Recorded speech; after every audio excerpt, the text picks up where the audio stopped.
नमस्कार, जय हिंद। आप देख रहे हैं लेटेस्ट न्यूज़ यूपी और मैं धीरज गुप्ता। लोकसभा चुनाव का आगाज़ हो गया है। समाजवादी पार्टी ने 16 प्रत्याशियों के नामों की सूची जारी कर दी है। हम आपको बता दें कि खास बात तो यह है, उत्तर प्रदेश के जनपद लखीमपुर खीरी की भी दोनों सीटें घोषित कर दी गई हैं और प्रत्याशियों के नाम भी घोषित कर दिए गए हैं। प्रत्याशियों के नाम घोषित होने के बाद राजनीति हलचल तेज हो गई है।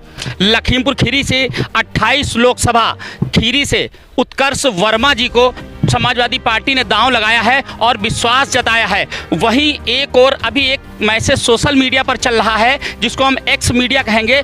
उस पर यह चल रहा है कि एक परिवार जो भी हाल ही में चुनाव लड़ने को लेकर उनको ये शंका थी कि हो सकता है समाजवादी पार्टी उन्हें अपना प्रत्याशी न बनाए, उन्होंने कांग्रेस में छलांग लगा दी थी। लेकिन जो आज एक वायरल मैसेज आया है, उसमें कहीं ना कहीं उनकी वापसी को लेकर भी संभावना व्यक्त की जा रही है।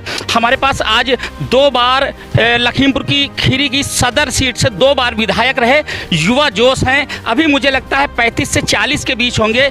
2 बार के विधायक भी हैं और जो सपा मुखिया हैं अखिलेश यादव जी, आपको खीरी लोक सभा से आपको जो है प्रत्याशी बनाया है और आप युवा हैं। हम आपसे ये नहीं पूछेंगे, उत्कर्ष जी आपका बहुत बहुत स्वागत है लेटेस्ट न्यूज़ यूपी पर। हम आपसे ये नहीं पूछेंगे कि आप चुनाव मैदान में आपके मुद्दे क्या होंगे। देखिए, खास बात है, ये तो बड़े नॉर्मल से है, पर क्या लगता है ये राम राज्य चल रहा है, चारों तरफ बताते हैं राम राज चल रहा है, शांति सुकून चल रहा है, किसान से लेकर जवान से लेकर सभी बड़ा मस्त है। क्या कहना चाहेंगे आप इसमें? देखिए, भगवान श्री राम सबके हैं और हम सब लोगों की आस्था थी कि राम मंदिर बने और वो आस्था हम लोगों की पूरी हुई। मंदिर वहाँ पे क्या आपने दिए जलाए थे क्या? बिल्कुल जलाए थे, इसमें कोई पूछने वाली बात नहीं है। और हमने तो रामायण अपने घर टीवी पर भी देखी है जब हम छोटे थे, और उसके बाद यूट्यूब पर भी हम देखे हैं मोबाइल में। तो देखिए, चुनाव का मुद्दा अलग है, चुनावी मुद्दे अलग होते हैं। ये धार्मिक मुद्दा था जो पूरा हो गया। अब चुनाव आ रहा है लोकसभा का, ये चुनाव पूरे राष्ट्र का है। इसमें राष्ट्र के मुद्दे होंगे और क्षेत्रीय मुद्दे भी इसके साथ में होंगे, जिसको हम लोग उठाएंगे प्रमुखता से जनता के बीच में। अच्छा, हम लोग अभी आप बहुत छोटी सी जगह पे हैं, लखीमपुर खीरी, चूँकि पूरा भारत का ये चुनाव है, लोकसभा का चुनाव है।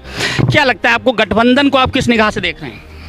देखिए, गठबंधन हमारा जो इंडिया गठबंधन अलायंस हुआ है वो पूरी तरह से मजबूत है और हम ज़्यादा दूर की बात नहीं करेंगे, लेकिन हमारे उत्तर प्रदेश में पूरी तरह से मजबूती के साथ। अभी एक परिवार समाजवादी पार्टी छोड़कर कांग्रेस में गया है और अभी एक सोशल मीडिया पर एक मैसेज वायरल हो रहा है, जिसमें ये संभावना जताई जा रही है कि वो परिवार कहीं ना कहीं फिर से घर वापसी कर सकता है। क्या इसमें लगता है आपको? देखिए, ये हमारे राष्ट्रीय अध्यक्ष जी का विवेक है और वो हमारे राष्ट्रीय महासचिव थे जब वो हमारी पार्टी में थे, वो भी हमारे बड़े नेता थे और हमारे आदरणीय हैं।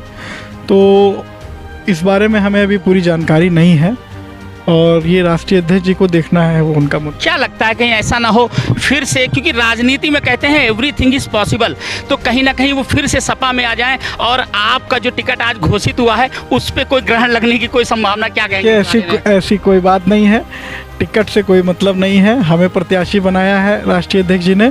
हम लोगों का मेन उद्देश्य ये है, एज अ कार्यकर्ता, पूरे जनपद का कार्यकर्ता ये चाहता है कि कोई भी लड़े, बस वो मजबूती से लड़े और ये सीट समाजवादी पार्टी की होनी चाहिए, ये मुद्दा है। आप 2 बार लखीमपुर की सदर सीट से विधायक रहे और मुझे जो लगता है भी आप 35 से 40 के आसपास होंगे। 20 का कर लें तो 38 के हैं। 38 के हैं। देखिए, वही हम कह रहे हैं, युवा जोश है, युवा सोच है और कहीं ना कहीं आप 2 बार जब विधायक रहे तो जनता उसी को रिपीट करती है जिसने जनता के लिए कुछ किया है।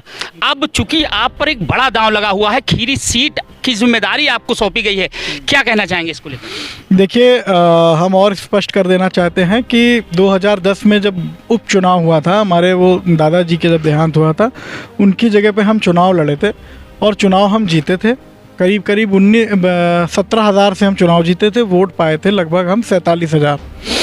इसके बाद 2012 का चुनाव हम लड़े, तब हम वोट पाए करीब 82,000 और चुनाव हम लगभग 37,500 से जीते थे। उसके बाद 2017 में हम चुनाव लड़े तो चुनाव हम हार गए, लेकिन वोट हमारा बढ़ करके 85,000 हो गया।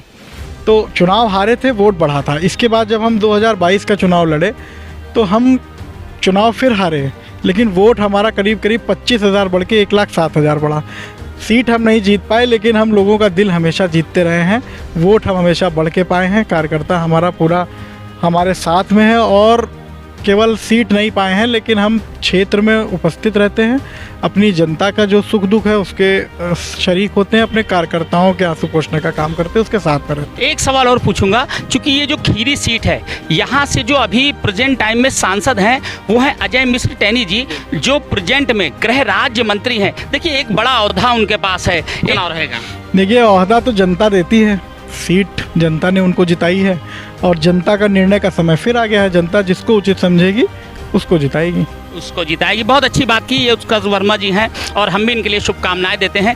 कहीं ना कहीं देखिए, जो लोकसभा का चुनाव है, इसका जो समीकरण है और जो सपा मुखिया ने निर्णय लिया है, यह निर्णय जनता में कितना सटीक बैठेगा यह तो आने वाला समय बताएगा।